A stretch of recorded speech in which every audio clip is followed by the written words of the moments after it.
Hello everyone, स्वागत है आप सभी का लर्नर्स एकेडमी पर। साथियों, आज का जो ये हमारा सेशन है, आज की जो ये हमारी वीडियो है, वो होगी आपके सिलेबस के डिस्कशन को लेकर। यानी केंद्रीय विद्यालय के जो प्राइमरी टीचर का जो सिलेबस है उसके डिस्कशन को लेकर आज का सेशन है। थोड़ा समझने की कोशिश करेंगे कि आपके प्राइमरी टीचर के एग्ज़ाम में किस किस प्रकार से कंटेंट पूछा जाएगा, कहाँ कहाँ से चीज़ें पूछी जाएंगी, आपके सिलेबस के अंदर क्या है।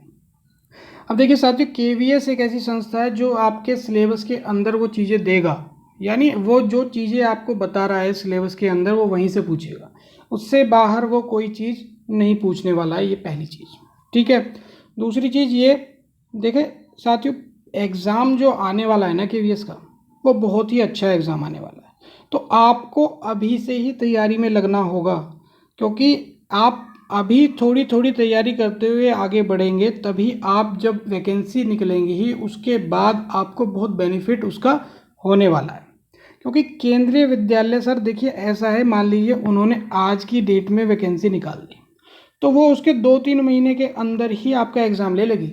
वो इतना इंतज़ार नहीं करेगी कि आपको पहले वैकेंसी दे, उसके बाद आपको 6 महीने का जो है टाइम दे, उसके बाद वो एग्ज़ाम लेगी। ऐसा नहीं होने वाला है। तो आपको अभी से तैयारी करनी है, अभी से आपको तैयारी में लग जाना है। देखिए, हर छोटा बदलाव बड़ी कामयाबी का हिस्सा होता है। यानी आपको सर देखिए कंफर्ट जोन से बाहर निकलना पड़ेगा। जब आप सिलेबस को समझेंगे, सिलेबस को देखेंगे, तो आपको खुद लगेगा कि यार हमें बहुत चीज़ें कवर करनी है, बहुत चीज़ें हमें समझने की ज़रूरत है, बहुत चीज़ें हमें पढ़ने की ज़रूरत है। ठीक।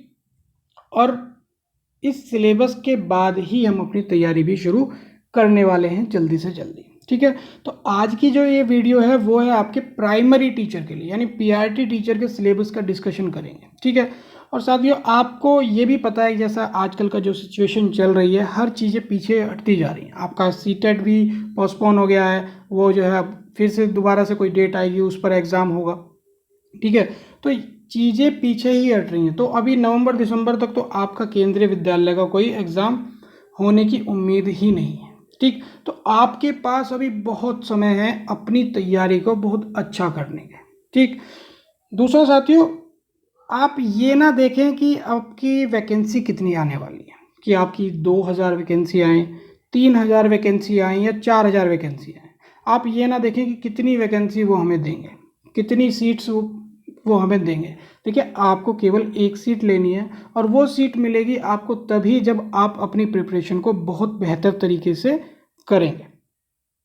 तो उस एक सीट के लिए आपको सिलेबस को समझना ज़रूरी है, और सिलेबस के अकॉर्डिंग काम करना बहुत ज़रूरी है। ठीक।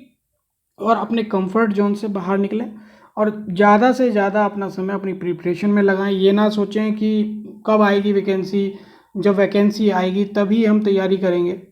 देखो, मैंने जैसा अभी बताया, जब वैकेंसी आएंगी ना, वो 2-3 महीने के अंदर अंदर ही केवीएस जो है अपना एग्ज़ाम ले लेगा। तो आप उस चीज़ का इंतज़ार ना करें कि कब आएंगी वैकेंसी, आप अपनी प्रिपरेशन पर लग जाइए। थोड़ा काम आप करिए, ज़्यादा काम हम करेंगे। ठीक। हम भी आपको सपोर्ट करेंगे, हम भी आपकी तैयारी करवाएंगे। तो आप इस चीज़ को ना देखें कि भाई जब वैकेंसी आएंगी तभी जो है आप अपनी किताबें जो है उठाएंगे, अपने जो है किसी यूट्यूबर को फॉलो करेंगे, या कहीं कोचिंग इंस्टीट्यूट्स को ज्वाइन करेंगे। फिलहाल तो कोचिंग भी नहीं चल रही हैं। तो आपको देखो तैयारी करनी पड़ेगी, और अपने जो है सर अपने बेड को छोड़ना पड़ेगा, और अब आपको कुर्सी मेज लगाकर बैठना पड़ेगा। तो चलो साथियों, देर ना करें, अब जो है हम अपना थोड़ा सिलेबस को समझ लेते हैं पहले, फिर उसके बाद हम कुछ चर्चा करेंगे। तो देखो जी, प्राइमरी टीचर के लिए यानी पीआरटी टीचर के लिए केंद्रीय विद्यालय का जो सिलेबस है सर, बहुत अच्छा सिलेबस है। मतलब आपका जब एग्ज़ाम होगा तब आपको पता चल जाएगी, आप जब सिलेबस भी पढ़ेंगे ना, तो तभी आपको पता चल जाएगा कि कितना अच्छा सिलेबस है, और कितना आसान नहीं होने वाला है कि केंद्रीय विद्यालय का पेपर क्लियर करना। क्लियर वही करेगा जो अभी से पढ़ेगा, जो अभी से तैयारी में लग जाएगा। जो ये सोचेगा कि भाई वैकेंसी आएंगी तभी हम अपनी तैयारी करेंगे, नहीं हो पाएगा। आप मेरी बात मान लीजिए, चाहे लिख कर रख लीजिए। ठीक है। तो देखिए जी, आपके केंद्रीय विद्यालय के पीआरटी के एग्ज़ाम में दो सेक्शंस आपके उन्होंने बांटे हैं, पार्ट 1 और पार्ट 2। टोटल टाइम जो है आपके एग्ज़ाम के लिए वो है 2 घंटे 30 मिनट का समय। बहुत भरपूर समय इन्होंने आपको दिया है, ठीक है, बहुत ही भरपूर समय आपको दिया है। एक प्रश्न के लिए आपको 1 मिनट दी जा रही है, जो बहुत होती है, ठीक है। तो टाइम की कोई कमी हमारे पास नहीं है अपने एग्ज़ाम के लिए। दूसरा आपके पास प्लस पॉइंट क्या है कि यहाँ पर कोई भी नेगेटिव मार्किंग नहीं है, यानी आप यहाँ पर थोड़ा सा जो चीज़ें आपको नहीं आती हैं उन पर आप बेझिझक खेल भी सकते हैं, ठीक है। अब खेलना किस तरीके से होगा वो भी हम आपको बता देंगे, ठीक है। अब देखते हैं पार्ट 1 में। देखिए सर आपको क्या क्या चीज़ें उन्होंने बताई हैं। पार्ट 1 में उन्होंने आपको बताई है कि आपका जनरल इंग्लिश यानी सामान्य इंग्लिश आपसे पूछी जाएगी और सामान्य हिंदी ही आपसे पूछी जाएगी। 10 प्रश्न आपसे यहाँ से 10 प्रश्न आपसे हिंदी से पूछे जाएंगे, 10 प्रश्न ही आपसे इंग्लिश में से पूछे जाएंगे और प्रत्येक प्रश्न के लिए आपको 1 नंबर दिया जाएगा। अगर आपका सही होता है तो, गलत होता है तो कोई उसमें नेगेटिव मार्किंग आपकी नहीं है, ये आपके लिए बहुत अच्छी बात है, ठीक। यानी 10 नंबर की आपकी इंग्लिश हो गई, 10 नंबर की आपकी हिंदी हो गई पार्ट 1 में से। आते हैं पार्ट 2 पर। तो आपकी यहाँ पर है सर जनरल नॉलेज और करंट अफेयर्स, ठीक है। देखिए जनरल नॉलेज और करंट अफेयर्स टोटल 10 प्रश्न इन दोनों सेक्शंस में से पूछे जाएंगे, जो कि 10 नंबर के ही आपके लिए होंगे। अब देखिए सर जनरल नॉलेज की बात करें तो जनरल नॉलेज बहुत वास्ट है, यानी बहुत बड़ा सब्जेक्ट है, आप सारी चीज़ें तो याद भी नहीं रख सकते। अब ये चीज़ें तभी अच्छी हो पाती हैं जब आप इसमें रेगुलरिटी बनाकर रखेंगे और मतलब अभी से पढ़ना शुरू करेंगे, तो उस समय जब होगा ना तो उस समय आप केवल रिवीजन करेंगे तो उसका आपको बहुत बेनिफिट होने वाला है, ठीक है। और करंट अफेयर्स की अगर हम बात करें तो देखो जी, करंट अफेयर्स के लिए आप अभी से डेली न्यूज़पेपर पढ़ना स्टार्ट करें। अपने न्यूज़पेपर को तो पढ़ना ज़रूर है, साथ में एक मैगज़ीन आती है स्पीडी, आप स्पीडी को फॉलो करें।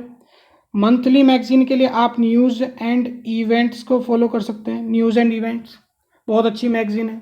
बाकी जो आपको अच्छा लगता है आप उसको भी फॉलो कर सकते हैं, चीज़ें वही रहेंगी, न्यूज़ सेम रहेगी, ठीक है। लेकिन स्पीडी का ये फ़ायदा है कि स्पीडी में लास्ट के 4 5 6 पेजेस पर वो जो है 1 लाइनर प्रश्न बनाकर दे देते हैं, उसमें बहुत सारे फैक्ट्स भी वो दे देते हैं, तो ये चीज़ें आपको बहुत अच्छे से यहाँ से कवर हो जाएगी, ठीक है। 10 क्वेश्चन आने हैं 10 मार्क्स के। और आप अगर कोई वनडे एग्ज़ाम की अलग से भी प्रिपरेशन कर रहे हैं जैसे एसएससी बैंकिंग वगैरह की, तो वहाँ पर भी आपकी जो है इंग्लिश हुआ, करंट अफेयर्स, जनरल नॉलेज, वहाँ पर भी उनकी आप कवर कर रहे होंगे, ठीक है। तो आपके लिए ये आसान हो जाएगा। रीजनिंग के लिए भी आपको कोई ज़्यादा टेंशन लेने वाली बात नहीं है, क्योंकि अगर आप प्रिपरेशन कर रहे हैं और आई होप आप प्रिपरेशन कर भी रहे होंगे अदर एग्ज़ाम्स की भी, तो उसमें भी रीजनिंग आती है, तो रीजनिंग की आप तैयारी कर रहे होंगे और बहुत अच्छी भी होगी। साथ में हम भी आपकी ये सब चीज़ें कवर कराएंगे, डोंट वरी, ठीक है। तो रीजनिंग के लिए भी ज़्यादा प्रेशर लेने की आपको ज़रूरत नहीं है, लेकिन फिर भी प्रिपरेशन जरूर करनी है, तैयारी जरूर करनी है। इसका मतलब ये नहीं है कि आप जो है किताबें उठाए ही ना, ठीक है। तो कोई भी आप जो प्रीवियस ईयर क्वेश्चन पेपर्स हैं, जो प्रीवियस ईयर्स में पूछे गए हैं रीजनिंग से रिलेटेड क्वेश्चंस, जनरल नॉलेज से रिलेटेड क्वेश्चंस, इंग्लिश, हिंदी, आप इनके लिए अलग अलग किताबें आप ले सकते हैं और उनमें से आप प्रिपरेशन भी कर सकते हैं, बहुत हेल्पफुल आपके लिए हो जाएगी, ठीक है। तो रीजनिंग में से भी आपके लिए सर देखिए 10 प्रश्न आएंगे और 10 ही नंबरों के ये होंगे, ठीक है। इसके बाद आता है आपका कंप्यूटर लिटरेरी, यानी सामान्य सा आपका कंप्यूटर पूछा जाएगा। कोई आपसे कोई कंप्यूटर की कोई लैंग्वेज वगैरह नहीं पूछी जाएंगी कि C++ ये सब चीज़ें, कोड, ये सब चीज़ें नहीं पूछी जाएंगी। आपसे केवल सामान्य कंप्यूटर पूछा जाएगा, रैम रोम शॉर्ट की पूछ ली जाएंगी, कंप्यूटर क्या है, इन चीज़ों से संबंधित चीज़ें आपसे पूछ ली जाएंगी, इनपुट आउटपुट। तो ये चीज़ बेसिक है। आप इसके लिए लूसेंट की एक कंप्यूटर की पतली सी किताब आती है, आप उसको पढ़ लीजिए, बहुत ज़्यादा हो जाएगा वो भी आपके लिए, ठीक है। तो आप उसमें से भी पढ़ सकते हैं, साथ में हम आपको नोट्स देंगे, यहाँ पे सारी चीज़ें कराएंगे, आप वहाँ से भी प्रिपरेशन आप कर सकते हैं, ठीक है। तो बेसिक सा कंप्यूटर आएगा, 10 क्वेश्चन आएंगे और 10 ही मार्क्स के वो होंगे, जैसा कि मैंने आपको बताया, प्रत्येक प्रश्न के लिए 1 मार्क्स, ठीक है। इसके बाद आता है आपका साथियों पैडागोजी। इसके बाद आता है आपका पैडागोजी, यानी कि पेडागोजी का मतलब आप सभी जानते होंगे कि इसका मतलब होता है साइंस ऑफ टीचिंग, यानी इसमें आपकी टीचिंग स्ट्रेटजीज आ जाएंगी, टीचिंग मेथड्स आ जाएंगे, डेवलपमेंट का कॉन्सेप्ट आ जाएगा, मतलब कि करिकुलम आ जाएगा। तो ये चीज़ें भी आपको कवर करनी है, इसको तो हम आपको कवर कराएंगे ही कराएंगे और बहुत बेहतर तरीके से कराएंगे, ठीक है। साथ में इसके लिए आप 11th और 12th की किताब है आपकी साइकोलॉजी की, आप उसको अवश्य पढ़ें। उसको आप पढ़ेंगे तो आपका बेस बहुत स्ट्रांग हो जाएगा, चीज़ें बहुत आसानी से आप समझ जाएंगे, ठीक है। तो पेडागोजी के सेक्शन से देखिए साथियों 20 प्रश्न आएंगे। कितने आएंगे? 20 प्रश्न यहाँ से आने वाले हैं और 20 ही मार्क्स के वो होंगे और बहुत अच्छा स्कोर आपको इस सेक्शन में भी करना होगा। देखिए स्कोर तो आपको प्रत्येक सेक्शन में करना है। अब बहुत से स्टूडेंट्स होते हैं वो कहते हैं कि भाई हमारा ये सेक्शन अच्छा नहीं है, हमारा ये सेक्शन अच्छा नहीं है। तो देखिए सेक्शन किसी का कुछ भी अच्छा नहीं होता है, वो अच्छा होता है प्रैक्टिस से और समझ कर। यानी जितनी आप उसकी प्रैक्टिस करेंगे, जितनी आप उसकी प्रिपरेशन करेंगे, वो चीज़ आपके लिए उतनी ही आसान हो जाएगी, ठीक है। तो पेडागोजी की भी टेंशन लेने की जरूरत नहीं है, आपको यहाँ पर रेगुलर अपडेट्स मिलेंगी, रेगुलर आपको क्लासेस मिलेंगी और सारे सेशंस आपको दिए जाएंगे और सारी पेडागोजी कंप्लीट कराई जाएगी। इनफैक्ट सभी चीज़ें जो सिलेबस में दी गई हैं आपको सभी कंप्लीट कराया जाएगा, ठीक है। यह है रिगार्डिंग केवीएस पीआरटी, इस बात का ध्यान रखें, ठीक है। अब देखिए ये जो अभी तक हमने पेडागोजी तक देखा, आपके यहाँ पर हो जाते हैं 70 मार्क्स। कितने मार्क्स हो जाते हैं आपके यहाँ पे? आपके यहाँ तक साथियों 70 मार्क्स आपके यहाँ पर हो जाते हैं।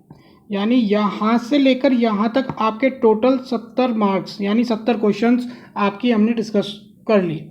यानी कि अब बात आती है बचे हुए 80 प्रश्नों की। यानी कि 80 जो प्रश्न पूछे जाएंगे वो कहाँ से पूछे जाएंगे। तो देखिए साथियों ये सेक्शन आपके लिए बहुत ही महत्वपूर्ण है। इसी सेक्शन को आपको बहुत ज़्यादा मेहनत करनी है, इस सेक्शन में आपको काम करना पड़ेगा और अपने कंफर्ट जोन से बाहर निकलना पड़ेगा और तैयारी में लगना पड़ेगा। अब देखिए यहाँ पे आपके सब्जेक्ट कंसर्न में 80 प्रश्न आपसे पूछे जाएंगे जो कि 80 मार्क्स के होंगे। टोटल आपका 150 हो गए और 150 ही आपको मतलब कि 150 मार्क्स आपके हो गए हैं, जिसमें से आपके अच्छे मार्क्स आने वाले, ठीक है साथियों। अब ये जो कहानी है सब्जेक्ट कंसर्न की, हमें इसको समझना बहुत ज़रूरी है, ठीक है। हमें सब्जेक्ट कंसर्न को समझना बहुत ज़रूरी है। अब देखिए सब्जेक्ट कंसर्न में क्या है कि आपका सब्जेक्ट कंसर्न 80 मार्क्स का है, ठीक है। यानी कि 80 प्रश्न आपके यहाँ पर आने हैं। इस सब्जेक्ट कंसर्न को उन्होंने 5 सेक्शंस में डिवाइड किया है। आप इसको जो है केंद्रीय विद्यालय की जो वेबसाइट है ऑफिशियल, आप उस पर जाकर भी चेक कर सकते हैं। बाकी मैं आपको पूरी डिटेल से भी बाद में सिलेबस में, जैसे इंग्लिश में वो क्या क्या कंटेंट पूछने वाले हैं, मैथ्स में क्या क्या कंटेंट पूछने वाले हैं, हिंदी में क्या क्या कंटेंट पूछने वाले हैं, उसकी भी मैं आपको एक वीडियो बनाकर दे दूँगा, ठीक है। लेकिन अभी आप यहाँ पर समझिए। तो सब्जेक्ट कंसर्न को उन्होंने 5 सेक्शंस में बांटा है: हिंदी, इंग्लिश, साइंस, मैथ्स और आपका ईवीएस। उन्होंने आपको ये 5 सेक्शंस में एक सब्जेक्ट कंसर्न को बांटा है, जिसमें हिंदी होगी 10 नंबर की, इंग्लिश होगी 10 नंबर की। अब आप देख रहे हैं कि पार्ट 1 में भी हमसे इंग्लिश और हिंदी में से 10-10 प्रश्न पूछे गए हैं। तो यहाँ पर आपको अलग से पढ़ने की ज़रूरत नहीं है। यहाँ पर आपको अलग से इसके लिए कोई तैयारी हिंदी के लिए या इंग्लिश के लिए करने की ज़रूरत नहीं है, क्योंकि आप जो तैयारी पार्ट 1 में के लिए करेंगे हिंदी इंग्लिश की, वही चीज़ यहाँ पर आनी है, वो चीज़ वहाँ पर कवर हो जानी, ठीक है सर। अब असली कहानी है सर इनकी साइंस, मैथ्स और ईवीएस की। इसको आपको कवर करना है, इसको आपको स्ट्रॉन्ग करना पड़ेगा। आप अगर 2018 का क्वेश्चन पेपर देखेंगे तो साइंस के सेक्शन में, सब्जेक्ट कंसर्न वाले साइंस के सेक्शन में इतने बेहतरीन क्वेश्चंस पूछे गए हैं कि अगर आपको कॉन्सेप्ट क्लियर नहीं है तो आप उनके प्रश्नों को हिला भी नहीं सकते, ठीक है। तो आपको यहाँ पर साइंस के लिए देखिए, एक पहले मैं आपको प्रश्न बता देता हूँ कितने पूछे जाएंगे।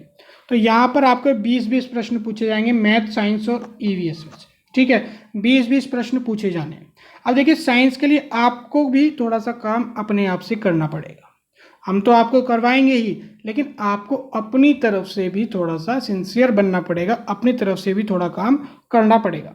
अब आपको यहाँ पर छठी से लेकर 10वीं तक की किताब को पढ़ना पड़ेगा, और पढ़ना पड़ेगा का मतलब ये नहीं कि केवल ऐसे ही पढ़ना पड़ेगा, चीज़ों को समझना पड़ेगा, समझकर चीज़ों को करना पड़ेगा। ठीक है, तो छठी से 10वीं तक की किताब आपको पढ़नी है। और 2018 का जो मैंने आपको एग्ज़ाम का जो जिक्र किया, उसमें 9th क्लास और 10th क्लास के बुक में से ही क्वेश्चंस पूछे गए हैं, उसी में से सब चीज़ पूछी गई है जो आपकी एनसीईआरटी की किताब है। तो इन चीज़ों को आपको देखिए सर कवर करना पड़ेगा अगर आपको एक सीट निकालनी है केंद्रीय विद्यालय में। ठीक है, तो 20 प्रश्न यहाँ से पूछे जाएंगे, 20 प्रश्न मैथ्स में से पूछे जाएंगे, 20 प्रश्न आपके ईवीएस में से पूछे जाएंगे। और इनके लिए भी आपको, मैथ्स के लिए भी आपको एनसीईआरटी पर ध्यान देना पड़ेगा। आपको देखिए इसमें भी 9th और 10th में से डायरेक्ट एग्जाम्पल्स दे दिए हैं उठा के पेपर में, तो आपको इन चीज़ों को भी एनसीईआरटी अपनी स्ट्रॉन्ग करनी पड़ेगी। अगर किसी का मैथ्स वीक है, वो मैथ से डरता है या डरती है, समझ में नहीं आती हैं, तो अभी आपके पास बहुत समय है, नवंबर दिसंबर तक आपके पास कोई वैकेंसी नहीं आने वाली है केंद्रीय विद्यालय को लेकर। 2020 से रिलेटेड मैं बात कर रहा हूँ। ठीक है, तो आपको जो है अपनी 6th 7th 8th 9th और 10th की मैथमेटिक्स की आपको जो है एनसीईआरटी की किताब को हल कर जाना है, उन चीज़ों को आपको दोबारा से करना है। देखो अगर आप उन चीज़ों को कर लोगे तो नई चीज़ें भी अगर आपके सामने उनसे रिलेटेड आ जाती हैं तो आप उनको अच्छे से डील कर पाएंगे। ठीक है, तो आपको ये भी मैथ्स में ध्यान रखना है कि छठी से लेकर 10वीं तक की किताब कर देनी है। और देखो छठी की क्लास में और 7वीं क्लास में इतना टाइम नहीं लगेगा आपको मैथ्स को जो है करने में। थोड़ा सा 8वीं 9वीं 10वीं पर आकर थोड़ा सा चीज़ें बदलनी शुरू हो जाती हैं, थोड़ा और वास्ट हो जाती हैं चीज़ें, उसमें थोड़ा समय लगेगा, लेकिन आपको करना पड़ेगा अगर आपको सीट लेनी है। ठीक है, अब देखिए ईवीएस, अब ईवीएस इन्होंने लिख दिया, इन्होंने ये नहीं लिखा कि भैया ज्योग्राफी आएगी, पॉलिटी आएगी, इकोनॉमिक्स आएगी, सेंसस आएगा, ये सब चीज़ नहीं लिखा, इन्होंने केवल ईवीएस बता दिया कि भाई ईवीएस आएगी। अब जब आप केंद्रीय विद्यालय की ऑफिशियल वेबसाइट पर जाकर भी देखेंगे तो उसमें डिटेल में लिखा हुआ है उन्होंने कि आपको डेमोक्रेसी से रिलेटेड चीज़ें पूछ ली जाएंगी, local bodies, state bodies, citizens के क्या राइट्स हैं हमारे डेमोक्रेसी में, मौलिक अधिकार क्या होते हैं, पंचायत नगर पालिका का क्या रोल है आपका एजुकेशन में, हेल्थ सेक्टर से कुछ पूछा जाएगा, सोशल सर्विसेज से पीछे पूछा जाएगा, डिजीज से रिलेटेड पूछ लिया जाएगा। ठीक है, तो इन सब चीज़ों को आपको कवर करना पड़ेगा, कुछ मेहनत आपको अपने आप से भी करनी पड़ेगी। सभी चीज़ें आप किसी कोचिंग सेंटर पर या किसी यूट्यूब चैनल से उन्हीं पर चीज़ें ना छोड़ें। देखिए मैं ये नहीं कह रहा कि वो आपको नहीं कराएंगे, वो आपको सारी चीज़ें कराएंगे, सब कुछ कराएंगे, लेकिन जब तक आप अपने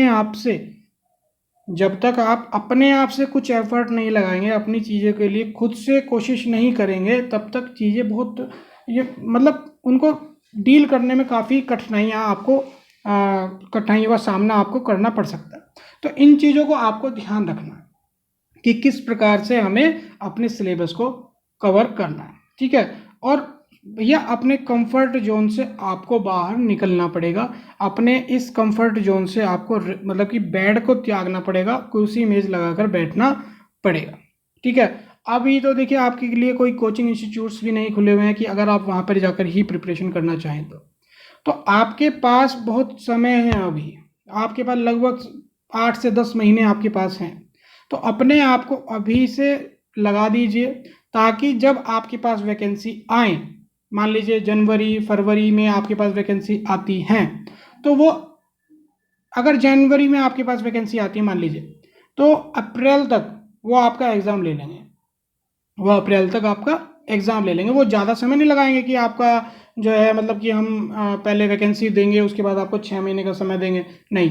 तो इसलिए आप अभी से अपनी तैयारी में लग जाइए, और जब आपकी ये तैयारी अच्छे से होगी, छोटी छोटी चीज़ें जब आप करते हुए चलेंगे, यही आपको जब आपकी वैकेंसी आ जाएंगी ना, तो आपको दिखेगा कि यार हमने तो बहुत सारा चीज़ कवर करे हुए हैं, हमारा तो मतलब बैकअप बहुत अच्छा है।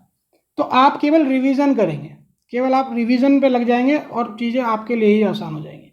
तो ये सारी चीज़ें आपको करनी है। स्टार्ट, न्यूज़पेपर पढ़ना शुरू करना है अभी से ही। अगर आप नोट्स भी अपने बनाना चाहते हैं तो वेल एंड गुड है, कोई दिक्कत नहीं है। लेकिन अगर नोट्स बनाने से बचना है, समय को बचाना है, तो आपके पास मैगजीन बहुत हैं, वही चीज़ें वो आपको मैगजीन में दे देंगे। उसके लिए आप स्पीड ही फॉलो कर सकते हैं, या आपको जो भी बेहतर लगती है आप उसको फॉलो कर सकते हैं। ठीक है, आपको सब्जेक्ट कंसर्न के लिए आपको साइंस और मैथ की किताब को ख़त्म करना है, 6ठी से लेकर 10वीं तक की। ठीक है, पहले एक रीडिंग कर दीजिए साइंस की, जो बस केवल एक रीडिंग कर दीजिए, रीडिंग की तरह की, बस पढ़ा है उसको। सेकंड रीडिंग में आप उसको थोड़ा सा समझने की कोशिश कीजिए। ठीक है, बाकी यहाँ पर नोट्स हम भी आपको देंगे, सारी चीज़ें आपको प्रोवाइड कराई जाएंगी। रीजनिंग के लिए भी आप जो है अपने पुराने कोई बुक ले आइए, जो प्रीवियस ईयर के क्वेश्चन पेपर्स हैं, आप उनको चीज़ों को कीजिए, उनको चीज़ों को करेंगे तो वो भी आसान होंगे, क्योंकि चीज़ें वही पूछी जाती हैं बार बार। कोई देखिए जीके, कितनी जीके आप कहाँ से पूछेंगे, बाबर भी वही रहेगा, अकबर भी वही रहेगा। ठीक है, तो इन चीज़ों का ध्यान रखना है। और जैसे जैसे हम चीज़ें आपको कराते हैं उस पर भी आपको ध्यान रखना है। आपको कंफर्ट जोन से बाहर निकलना ही होगा, तभी आपको एक सीट प्रॉपर मिलेगी। अब देखिए, एग्ज़ाम के बाद भी आपका बहुत सारा काम है। ठीक है, एग्ज़ाम के बाद आपका अगर एग्ज़ाम क्लियर होता है, जो कि होगा, तो आपका एक इंटरव्यू होगा जो कि 60 नंबर का होगा। ये भी आपके लिए बहुत ज़रूरी हो जाता है। तो 60 नंबर का इंटरव्यू होगा, यानी अगर रेशो की अगर हम बात करें एग्ज़ाम और इंटरव्यू के, जो ओवरऑल आपकी जो लिस्ट लगाई जाएगी उसका रेशो होगा आपका 85:15, यानी 15 मार्क्स आपके देखे जाएंगे इंटरव्यू के, और 85 आपके जो आपका रिटन एग्ज़ाम होगा। तो इन चीज़ों को बहुत अच्छे से हम प्रिपेयर करेंगे, बहुत अच्छे से कवर करेंगे। साथ में मैं एक वीडियो और आपके लिए सिलेबस की जो है डिटेल में ला दूंगा कि इंग्लिश में उन्होंने क्या क्या पूछा है, हिंदी में वो कहाँ कहाँ से पूछेंगे, जनरल साइंस में कहाँ कहाँ से पूछेंगे। तो इन चीज़ों को भी मैं आपको एक बार डिटेल में दे दूंगा। ठीक है, बाकी सर आपको अपने कंफर्ट जोन से बाहर निकलें और तैयारी पर लग जाएं। ठीक है, तो आज की वीडियो यहीं समाप्त करते हैं। आपको चीज़ें समझ में आई होंगी। आपको अगर चीज़ें समझ में आई हैं, अच्छी लगी है वीडियो, तो वीडियो को लाइक अवश्य करना, और अपने सजेशंस अवश्य दें। कोई भी आपको सजेशन हो कि भाई इस चीज़ को ऐसे करें, या कोई भी क्वेरी हो, तो आप हमें कमेंट अवश्य करें। और ज़्यादा से ज़्यादा अपने दोस्तों के पास, जिनको भी ज़रूरत है, इस वीडियो को शेयर करें और हमसे जुड़ें। हम आपकी प्रिपरेशन A to Z करवाने वाले हैं। ठीक है, तो चलिए साथियों, अब तक के लिए अब तक के लिए इतना ही काफ़ी था। तब तक के लिए आप अपना ध्यान रखें। God bless you.